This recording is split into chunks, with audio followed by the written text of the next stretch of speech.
So hey guys, welcome back to the channel. तो यार इस वीडियो में आपको इतना पता चल जाएगा कि प्रीमियर प्रो ओपन करने से लेके वीडियो इंपोर्ट करने से लेके छोटे मोटे इफेक्ट्स, ट्रिमिंग और मतलब इतना बता दूंगा कि आप नॉर्मल वीडियो एडिट कर पाओ, और एक्सपोर्ट तो वो बताऊंगा ही। तो बिना किसी देरी के वीडियो को स्टार्ट करते हैं। तो प्रीमियर प्रो ओपन करने से पहले मैं आपको बता देता हूँ कि आपका पीसी सहन भी कर सकता है या नहीं। तो मिनिमम इसकी ये रिक्वायरमेंट्स हैं।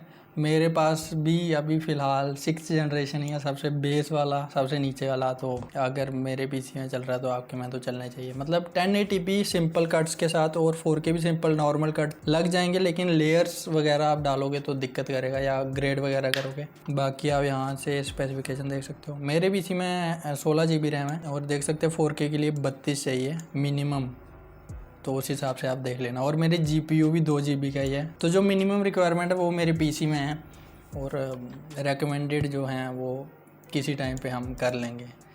तो अब हम प्रीमियर प्रो ओपन करते हैं। आपके में ये सब नहीं आएगा क्योंकि ये मेरे पुराने प्रोजेक्ट हैं जिन पे मैं काम कर रहा था। तो आपके में सिंपल आएगा न्यू प्रोजेक्ट, तो उस पर क्लिक करोगे आप। तो सबसे पहला आएगा आपको टॉप लेफ्ट कॉर्नर पे, आप देखोगे तो प्रोजेक्ट नेम जो भी देना चाहो आप, मैं कुछ भी लिख देता हूँ। तो पहला तो ऑप्शन है, अब यहाँ से आपको सारी लोकेशन मिल जाएंगी, C ड्राइव, D ड्राइव। यहाँ से आप इंपोर्ट कर सकते हो। फिलहाल अभी इंपोर्ट के लिए मैं यहाँ से नहीं करूँगा, इससे भी अच्छा तरीका जो मैं करता हूँ वो मैं आपको दिखाता हूँ। सबसे पहले हम नाम देके और क्रिएट पे क्लिक कर देंगे। तो यहाँ पे आपको ओपन करते ही, अगर आप पहली बार देख रहे हो तो मतलब जब मैंने पहली बार ओपन किया था तो मुझे भी काफ़ी सारी दिक्कतें आई थी। तो ये 4 आपको टैब देखेंगे, पहला, दूसरा, तीसरा और चौथा। सेंटर में टूल बार है, ये आ गया आपका टाइमलाइन। जैसे काइनमास्टर के नीचे पूरी टाइमलाइन आती थी, ये टाइमलाइन है इसकी। ये है हमारा प्रोजेक्ट पैनल, यहाँ पे हमारी जो भी क्लिप्स हैं जो इंपोर्ट करेंगे वो शो होंगी। ये सोर्स विंडो कहते हैं इसको, लेकिन सोर्स विंडो तब रहेगी जब यहाँ पे सोर्स वाला पैनल होगा। तो नॉर्मली मैं सोर्स वाला और टेक्स्ट पैनल को क्लोज कर सकता हूँ। और दूसरी चीज़, आप इन सब को मतलब अपने हिसाब से एडजस्ट कर सकते हो, ये एक जगह पे लॉक्ड नहीं है। तो ये चीज़ आपके काफ़ी काम आएगी। अगर आपके पास 2 मिनट हैं तो मज़ा आ जाएगा आपको। तो ये इफेक्ट कंट्रोल पैनल ही कहूँगा इसको मैं, क्योंकि सोर्स विंडो तो मैंने उड़ाई दी। और ये है प्रोग्राम मॉनिटर, यहाँ पे आपको अपना मेन क्लिप दिखेगी जो भी आप एडिट कर रहे हो। तो इंपोर्ट करने के लिए पहला ऑप्शन तो है फाइल पे जाके आप यहाँ पे इंपोर्ट कर सकते हैं। और यहाँ पे अगर आप देखें तो शॉर्टकट भी लिखा है जो कि मैं नॉर्मली यूज़ करता हूँ, Ctrl+I करके आप इंपोर्ट कर सकते हो। तो कुछ क्लिप्स मैंने डाउनलोड किए हैं तो वो इंपोर्ट करते हैं। तो ये 4 क्लिप्स मैं ऐड कर देता हूँ। सिंपली सिलेक्ट करके एंट्री क्लिक करना है, और यहाँ पे हमारी क्लिप्स आ गई हैं 1 2 3 4। तो अभी हमें इसका थंबनेल वर्जन दिख रहा है, तो यहाँ से हम लिस्ट व्यू भी कर सकते हैं, यहाँ से हम शॉर्ट कर सकते हैं और लिस्ट व्यू यहाँ से आ जाएगा। डिपेंड करता है कि पीसी का रेजोल्यूशन कितनी है। मेरा अभी 720 है तो अच्छे से नहीं दिख रहा। फिलहाल के लिए ये हमारे पास 4 क्लिप्स हैं। मैं फिर से थंबनेल वाले में आ जाता हूँ। तो यहाँ पे अगर आप कर्सर को मूव करोगे तो वीडियो प्ले होगी। तो इंपोर्ट करने से पहले आप प्ले करके देख सकते हैं। और यहाँ से अगर आपको अच्छे से नहीं दिख रहा, जो क्लिप आप देखना चाहते हो उसको डबल क्लिक करो तो हमारा सोर्स पैनल यहाँ पे ओपन होगा, और यहाँ से आप अच्छे से प्ले करके देख सकते हो। मान लो कि आपको वीडियो का स्पेसिफिक पार्ट ही चाहिए, पूरी वीडियो नहीं चाहिए। मान लो मुझे यहाँ से लेके यहाँ तक कहीं तक भी चाहिए। यहाँ पे आके हम आई क्लिक करेंगे तो ये इन आ गया। थोड़ा और आगे जाके मान लो यहाँ तक चाहिए तो आउट, इन और आउट, आई और ओ शॉर्टकट्स। अगर हम वापस से प्रोजेक्ट पैनल पे आएँ तो यहाँ पे देख सकते हो ब्लू बार सी आएगी नीचे। जितना ब्लू एरिया है उतनी ही वीडियो हमारी टाइमलाइन में आएगी। मान लो मैं उठा के डालूंगा तो यहाँ पर अगर आप टाइम देखें तो 6 सेकंड की है लगभग, और यहाँ पे हमारी पूरी क्लिप जो है वो है लगभग 1 सेकंड का। हाँ, तो पूरी क्लिप है हमारी 14 सेकंड की। तो जितना पार्ट आपको चाहिए तो ऐसे करके आप इन और आउट से कर सकते हो इंपोर्ट। बाकी भी मैं क्लिप्स ऐड कर देता हूँ। ऐड करने के लिए आपको, अगर यहाँ से आपने नॉर्मली यहाँ पे ऐड करना है, जो क्लिप आपको चाहिए उस पे जाके लेफ़्ट क्लिक करोगे तो ये हाथ सा आ जाएगा। मतलब कह सकते हो कि ग्रैब कर लिया। तो यहाँ पे आके फिर आपको लेफ़्ट जो क्लिक आपने माउस का दबाया था उसको छोड़ देना, तो इंपोर्ट हो जाएगा। इसके नीचे आपको ये छोटी सी जो डंडी दिख रही है, इसको अगर आप खींचोगे तो टाइमलाइन छोटी और बड़ी होती है, ठीक है। तो ये भी आपके काफ़ी काम आएगा। जैसे काइनमास्टर में हम जूम करते थे तो यहाँ पे ये चीज़ है। हर चीज़ के शॉर्टकट्स हैं, वो आपको धीरे धीरे मैं बता दूंगा। एक ही बार आपको बता दूंगा तो दिक्कत होगी। तो मान लो हमने 2 क्लिप्स एक साथ ऐड करनी है, तो शिफ्ट दबा के राइट एरो को क्लिक करोगे तो अगली भी क्लिप सेलेक्ट हो जाएगी, कुछ ज़्यादा सेलेक्ट होगी। हाँ, तो ये 2 क्लिप्स यहाँ से उठा के फिर से ट्राई, ये सारी सिलेक्ट हो गई। एक क्लिप में ऑडियो भी है, बाकी में ऑडियो नहीं है। एक चीज़ इन क्लिप्स में ऑडियो नहीं है, तो नॉर्मली वीडियो के साथ ऑडियो भी होती है, तो आपका कुछ ऐसा आएगा, मतलब ऊपर वीडियो नीचे ऑडियो। यहाँ पे देख सकते हैं V1 और A1, वीडियो 1 और ऑडियो 1। अभी अगर आप ध्यान दें तो मैं सिर्फ वीडियो को सिलेक्ट कर रहा हूँ, तो नीचे ऑडियो भी सिलेक्ट हो रही है। तो इसको अलग से, मतलब अगर मैं इसको हिलाऊंगा ऑडियो को, तो उसके साथ वीडियो भी आगे पीछे हो रही है, ठीक है। तो उसके लिए हम इस पर राइट क्लिक करेंगे, तो सिंपली अनलिंक पे क्लिक करेंगे, तो ये देख सकते हैं अनलिंक हो गई है। वापस लिंक करने के लिए आपको नॉर्मली वापस से दोनों को सिलेक्ट करके लिंक करोगे तो लिंक हो जाएंगी। तो अगर अभी आप ध्यान दो तो क्लिप इतनी सी आ रही है छोटी सी, और पूरा मतलब वीडियो का जो एस्पेक्ट रेशियो है वो काफ़ी ज़्यादा बड़ा है। तो उसकी दिक्कत कहाँ पे है मैं आपको अभी बताता हूँ। तो पहली चीज़ तो ये क्लिप है 720 यानी कि HD, और अगर हम पूरे अपने प्रोजेक्ट की सेटिंग चेक करेंगे, सीक्वेंस पे जाके सीक्वेंस सेटिंग देखेंगे, तो ये 4K में है। तो यही दिक्कत आ रही है। तो 4K पूरा मॉनिटर है, तो वो 720 के हिसाब से अपने आप को एडजस्ट कर रहा है। तो उसके लिए मैं इसको 720 पे 1280/720 कर दूंगा, यानी कि ये HD की रेजोल्यूशन होती है। इतना तो आपको शायद से पता ही होगा, नहीं पता होगा तो गूगल कर लेना। तो यहाँ पे मैंने रेजोल्यूशन चेंज कर दिया है। और अगर आप मतलब क्वालिटी थोड़ी सी चाहते हो तो दो चीज़ें, मैक्सिमम रेंडर क्वालिटी और इसको ओके कर देना, मैक्सिमम रेंडर क्वालिटी और मैक्सिमम बिट डेप्थ को टिक कर देना, ठीक है। और अगर आपके पास भी मेरी तरह 720 मॉनिटर है तो ये दिक्कत आएगी कि देख सकते हो नीचे वाला ओके बटन इस मॉनिटर में आपको दिखेगा ही नहीं। क्यों? क्योंकि ये 720 डिस्प्ले है, इसके लिए मिनिमम हमको फुल HD डिस्प्ले चाहिए होती है। उसका भी एक जुगाड़ है, वो आप मेरी पिछली वीडियो में देख लेना। तो उसके लिए आप नॉर्मली ये करके एंटर क्लिक करोगे और ओके कर दोगे तो काम हो जाएगा। देख सकते हो आप पूरा जितना हमारा वीडियो की रेशो थी वो उस हिसाब से वीडियो एडजस्ट हो गई है। तो अगर आप ध्यान दो ये सारी सही हैं क्लिप्स, लेकिन पहली वाली क्लिप हमारी थोड़ी सी जूम्ड है। क्यों? क्योंकि अगर मैं आपको इसका इन्फो बताऊं, एक सेकंड, तो इसकी प्रॉपर्टीज़ पे जाके अगर मैं देखूँ तो ये 4K में है क्लिप। आपको जैसे कि बताया कि 4K अगर पूरा हमारा रेशो होगा तो और वीडियो छोटी होगी तो उस हिसाब से क्रॉप होगा। अभी हमारा पूरा रेशो हमने HD में रखा हुआ है, रेशो नहीं कहेंगे, रेजोल्यूशन कहेंगे। तो पूरी रेजोल्यूशन हमने HD में सेट की हुई है और क्लिप 4K है, तो उस हिसाब से एडजस्ट हुई है। तो इसको हम कैसे एडजस्ट कर सकते हैं? सबसे पहला इसको सिलेक्ट करो और इफ़ेक्ट कंट्रोल्स पे जाओ। इफ़ेक्ट कंट्रोल अगर आपका नहीं दिख रहा है तो नॉर्मली विंडो पे जाके इफ़ेक्ट कंट्रोल्स को टिक कर देना। अभी मैंने टिक किया है। तो इसके बाद मोशन वाले पार्ट पे FX के पीछे आपको छोटी सी ये एरो सा दिखेगा, इसको क्लिक करोगे तो ये एक्सपेंड हो जाएगा। अभी देख सकते हो स्केल हमारा 100% है, तो इसको हम कम करेंगे। एक तो है कि नॉर्मली इस पर सेलेक्ट करके हम 50 कर दें। दूसरी चीज़, इस पर आगे अगर हम लेफ़्ट क्लिक करें और आगे पीछे ड्रैग करेंगे तो ये जूम इन और जूम आउट होगा, जो नॉर्मली आपके लिए ईजी रहेगा। तो उस हिसाब से एडजस्ट कर लो। ये लगभग 34 पे सही रहेगा, 35 पे। तो क्लिप हमारी अब सेट हो गई है रेजोल्यूशन के हिसाब से, 4K clip on 720p resolution. तो ये चीज़ें तो मैंने बता दी नॉर्मली जो एडजस्ट करनी थी। अब सबसे पहले वीडियो एडिटिंग में सबसे पहली चीज़ क्या होती है? वीडियो को ट्रिम करना। तो ट्रिम करने के लिए नॉर्मली हम काइनमास्टर पे तो वो स्प्लिट करके टूल होता है या कुछ होता है, मैं भूल गया, वो कैंची सी। यहाँ पे आपको रेजर प्लेट दिखेगा, यहाँ पे टूल बार में 4th नंबर पे, और इस पे अगर आप एरो रखेंगे तो इसका शॉर्टकट आपको C दिखेगा। तो अभी हमारा सिलेक्शन टूल सेलेक्ट है, क्योंकि नॉर्मली सबसे ज़्यादा यही चीज़ यूज़ होती है। और कट करने के लिए हमें 4th नंबर पे जो टूल है रेजर टूल, उसको सिलेक्ट करना है। तो इसका शॉर्टकट आपको दिख रहा है C। पहली चीज़ तो आप यहाँ पे आगे सिलेक्ट कर सकते हो, तो हो गया। तो नॉर्मली आप C को क्लिक करोगे तो रेजर टूल आ जाएगा। मैंने C को किसी और के लिए डेडिकेट किया, मतलब कीबोर्ड शॉर्टकट्स अपने हिसाब से एडजस्ट किए हैं, तो मेरे से कुछ और होगा। पहली चीज़ तो ये है कि आप यहाँ पे क्लिक करके ये चीज़ कर सकते हो, अपने हिसाब से कट लगा लो। लेकिन ये काफ़ी लंबा काम है, मतलब सिलेक्शन टूल सेलेक्ट है, फिर ये सिलेक्ट करोगे या C दबाओगे, उसके बाद यहाँ पे ट्रिम करोगे, फिर आपको मान लो ये पार्ट डिलीट करना है।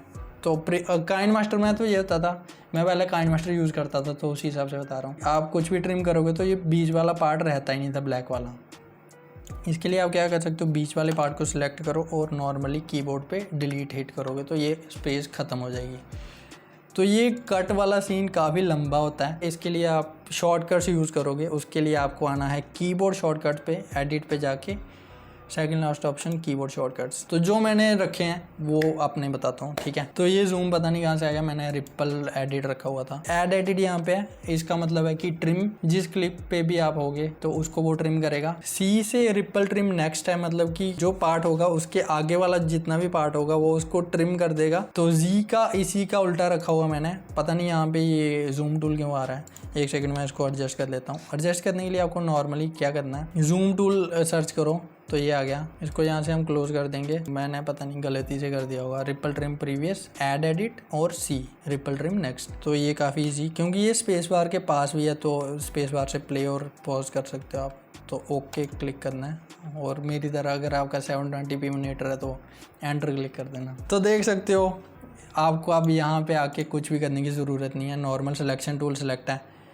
इसको हम थोड़ा सा आगे लाएंगे। मान लो हमने ये पार्ट कट करना है यहाँ से, ठीक है। सिंपली मैं एक्स को क्लिक करूँगा तो देख सकते हो ये 2 पार्ट में डिवाइड हो गया। इसको जूम करेंगे थोड़ा सा, और नॉर्मली आप स्क्रॉल बार से टाइमलाइन आगे पीछे कर सकते हो, तो ये भी काफ़ी काम का होगा। मान लो हमें इस लाइन के आगे वाला यहाँ तक का पार्ट कट करना है और हम नहीं चाहते कि बीच में जो ब्लैंक स्पेस आती है वो भी आए, तो इसके लिए रिपल ट्रिम नेक्स्ट करना है, क्योंकि ये नेक्स्ट वाला पार्ट है। तो सिंपली मैंने उसके लिए सी शॉर्टकट जैसा कि आपको बताया उसको क्लिक करूँगा तो इतना हो गया। अनडू करने के लिए मतलब आपने गलती से कर दिया है, Ctrl+G दबाओगे तो वापस से वो चीज़ आ जाएगी, और वापस से इसको हटाना है, शिफ्ट Ctrl+G दबाओगे तो वापस से वो चीज़ हो जाएगी जो आपने गलती से अनडू कर दी थी, रीडू जिसको कहते हैं। और मान लो आपने नॉर्मली इसमें कुछ भी टेक्स्ट ऐड करना है, कुछ अच्छी सी क्लिप मैंने डाउनलोड की थी, हाँ। मान लो इस पर आपने टेक्स्ट ऐड करना है, टी मीन्स टेक्स्ट। इस पर अगर आप लॉन्ग प्रेस करोगे तो एक आएगा नॉर्मल टाइप टूल, दूसरा आएगा वर्टिकल टाइप टूल। नॉर्मली हम वर्टिकल में वही जैसे लाइन वर एक वर्ड, उसके नीचे दूसरा, वो हम नहीं यूज़ करेंगे। इसका भी शॉर्टकट है टी। तो हर चीज़ के आपको शॉर्टकट दिख जाएंगे अगर आप किसी पे भी ओवर करोगे। तो यहाँ पे आके हम प्रोग्राम मॉनिटर पे, यहाँ पे हमको टेक्स्ट चाहिए वहाँ पे क्लिक करेंगे तो देख सकते हैं ये आ गया। तो मैं लिख देता हूँ नेचर। देख सकते हो ये इसके आसपास रेड बॉक्स है।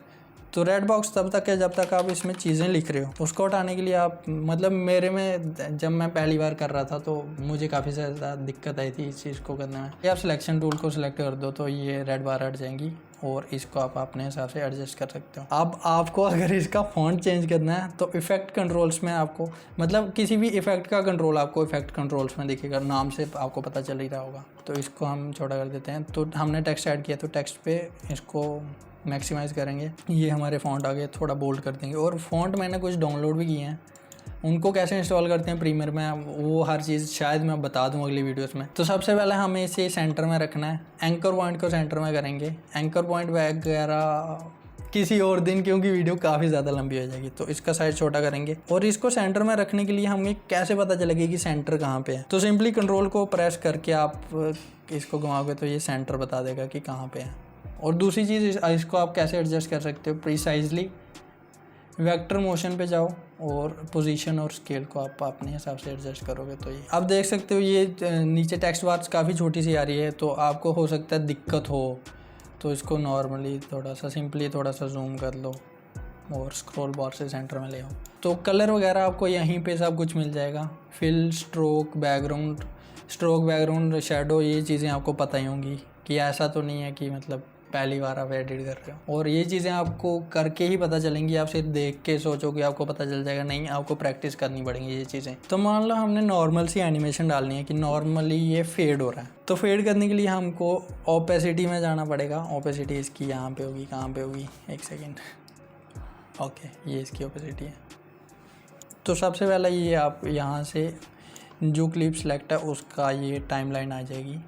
तो हमें सबसे पहले फ्रेम पे जाना है। सबसे पहले हमें की फ्रेम लगाना है पहले पॉइंट पे, तो इस घड़ी वाले पॉइंट को क्लिक करोगे तो पहला की फ्रेम लग जाएगा। ये की फ्रेम पहला लगाने के लिए है, बाकी अगले की फ्रेम्स लगाने के लिए आपको ये दबाना पड़ेगा, ये बिंदु सा जो है। तो हमें चाहिए धीरे से फेड हो, तो पहले पे ओपेसिटी मैं रखूँगा 0 और कुछ फ्रेम्स आगे आके, एक तो चीज़ है कि आप इसको क्लिक करोगे तो यहाँ पे देख सकते हो की फ्रेम लग गया। दूसरी चीज़, आपको कुछ नहीं करना है, यहाँ पे नॉर्मली चेंज करोगे आप वैल्यू तो भी की फ्रेम लग ही जाएगा। तो देख सकते हो वैल्यू चेंज की तो ऑटोमेटिकली यहाँ पे की फ्रेम लग गया। तो अगर हम अभी इसको प्ले करें तो देख सकते हो धीरे से ये फेड हुआ है।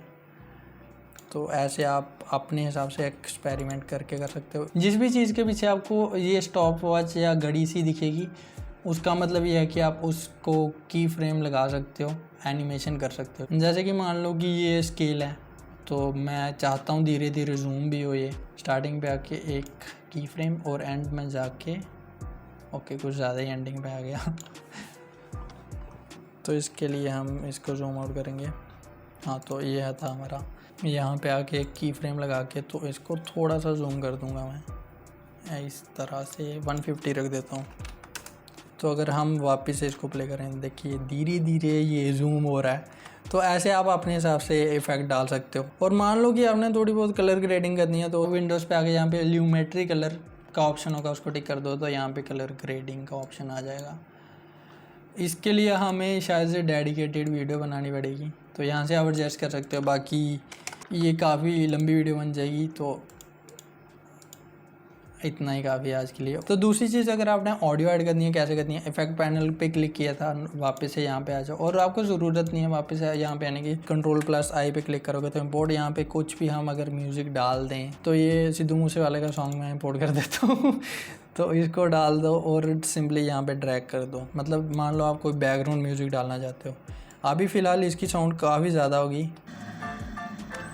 मतलब आप बैकग्राउंड में यूज़ करना चाहते हो, तो इसके लिए आपको इसकी वॉल्यूम कम करनी पड़ेगी। वो कैसे करेंगे?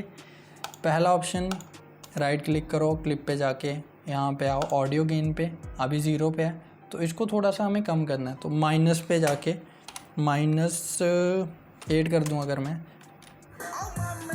अभी भी ज़्यादा है, वापस से इस हिसाब से आप मतलब कम कर सकते हो। वहाँ पे वापस 0 हो जाएगा, इसका मतलब ये नहीं कि 0 ही है, -8 अभी भी लगा है, तो उस हिसाब से अपने अगला वाला माइनस ऐड कर देना। तो -6 अगर मैं कर दूँ, तो ऐसे आप इंपोर्ट कर सकते हो और एडजस्ट भी कर सकते हो। और दूसरा ऑप्शन इसका ये है, वॉल्यूम पे जाके इफेक्ट कंट्रोल्स में, तो इसको कम करोगे, पता नहीं, लेकिन मुझे ऐसा लगता है कि मेरे पीसी में ये चीज़ काम नहीं कर रही। नहीं, काम तो कर रही है। तो ऐसे आप इंपोर्ट कर सकते हो। तो इतना ही था। तो अब आते हैं हम अपने लास्ट फाइनल चीज़ पे। और दूसरी चीज़, ये मेरी पहली ट्यूटोरियल वीडियो थी, हो सकता है मैंने काफ़ी चीज़ें मिस कर दी हूँ, वो आप कमेंट में बता देना। और बाकी अगर कुछ रह रहा हो उसके लिए दिल से माफ़ी। अब चलते हैं फाइनल पार्ट, एक्सपोर्ट कैसे करना है। तो सबसे पहले आपको ये दिख रहा होगा यहाँ पे एक्सपोर्ट। अगर नहीं दिख रहा तो मतलब आप प्रीमियर प्रो 2023 यूज़ नहीं कर रहे, या तो पुराना वर्जन होगा। नए वर्जन में तो ये ऑप्शन है ही। तो अगर नहीं दिख रहा तो फाइल पे जाके यहाँ पे एक्सपोर्ट दिख जाएगा, और इसका शॉर्टकट है Ctrl+M। तो नॉर्मली मैं तो यहाँ पे एक्सपोर्ट पे क्लिक करता हूँ। और पहली चीज़, आपको फाइल नेम यहाँ से अपने हिसाब से आप कुछ भी फाइल नेम दे दो। दूसरा ऑप्शन है लोकेशन का, और डिफ़ॉल्ट लोकेशन इसकी डॉक्यूमेंट्स में जाके होती है, लेकिन मैंने इसका अपने हिसाब से सेट करके रखा है डिस्क डी में। आउटपुट और प्रीमियर प्रो के नाम से फ़ोल्डर बना के रखा है, तो वहाँ पे सेव होगा। और बाकी ये जो प्रीसेट हैं, आपको इनको छेड़ने की ज़रूरत नहीं है। अब हम जाएंगे वीडियो वाले सेक्शन पे, क्लिक करेंगे तो रेजोल्यूशन आपको अगर याद हो तो मैंने 720p रखी थी, यानी कि HD। चेंज करना चाहें इसको अनटिक करो, यहाँ पे आपको सारी रेजोल्यूशन मिल जाएंगी। अगर आपको यहाँ पे नहीं दिख रही तो कस्टम पे जाके अपने हिसाब से आप अपनी रेजोल्यूशन बना सकते हो, जो भी आप चाहते हो। Same with the frame rate. तो फ्रेम रेट तो ये वही उठाता है जो वीडियो का है, लेकिन फिर भी आपको चुल है कम ज़्यादा करने की, तो यहाँ से कर लो। मैं डिफ़ॉल्ट ही रहने दूँगा इसको। और यहाँ पे आपको मोर का ऑप्शन दिखेगा। तो ये दो चीज़ें आप चेक कर लेना, क्योंकि ये क्वालिटी एनहेंस कर देती हैं। मतलब मैक्सिमम डेप्थ कितनी होती है और क्वालिटी कितनी होती है, उसको उतने में ही एक्सपोर्ट करता है, उसको कम ज़्यादा नहीं करता। तो ये चेक कर लेना। तो अब आते हैं बिट रेट पे। कांस्टेंट बिट रेट रखता हूँ मैं। और अगर आपको बिट रेट का नहीं पता तो यहाँ पे आपको क्लिप दिख रही होगी या फ़ोटो दिख रहा होगा, उस हिसाब से बिट रेट रख लेना। और अगर आप YouTube पे अपलोड करना चाहते हो तो उससे थोड़ा सा बढ़ा के ही रखना, क्योंकि YouTube अपना कंप्रेशन भी डालता है, तो उस हिसाब से देख लेना। और ये जो बिट रेट है ये वीडियो के हिसाब से उठाता है प्रीमियर प्रो, तो ऑडियो को आपको ज़्यादा छेड़ने की ज़रूरत नहीं है। और नीचे जो ऑप्शन है ये काम के तो हैं, लेकिन काफ़ी कम काम के हैं। इन चीज़ों को चेक करना, क्योंकि हमने इफ़ेक्ट्स डाले हैं, तो इसको टिक नहीं करोगे तो इफ़ेक्ट्स नहीं आएंगे। तो जितना मैंने कहा था कि इस वीडियो में आपको इंपोर्ट से लेके इफ़ेक्ट्स से लेके टेक्स्ट वगैरह से लेके एक्सपोर्ट तक मैं बता दूंगा, उतना मैंने बता दिया। कुछ रह गया हो फिर से दिल से सॉरी। एक्सपोर्ट करने जा रहे हैं हम अपनी क्लिप को। और अगर आपके पास ग्राफिक कार्ड है ना, तो यहाँ पे सॉफ्टवेयर एनकोडिंग की जगह हार्डवेयर एनकोडिंग करना तो अच्छे से आपको मतलब जल्दी हो जाएगा। Depends on your graphic card. मेरा तो 1050 है तो टाइम तो लगाता है। तो इसके बाद सिंपल आप एक्सपोर्ट पे क्लिक करोगे तो आपकी क्लिप एक्सपोर्ट होने लगेगी। तो आई होप कि आपको आज की वीडियो अच्छी लगी होगी। पहली बार मैंने ट्यूटोरियल वीडियो बनाई, कुछ कमी लगी हो तो कुछ मैं डाल सकता था, कुछ गलतियाँ जो भी है वो आप नीचे कमेंट में बता देना। तो आज की वीडियो के लिए इतना ही था। मिलते हैं नेक्स्ट वीडियो में। Till then bye bye and take care.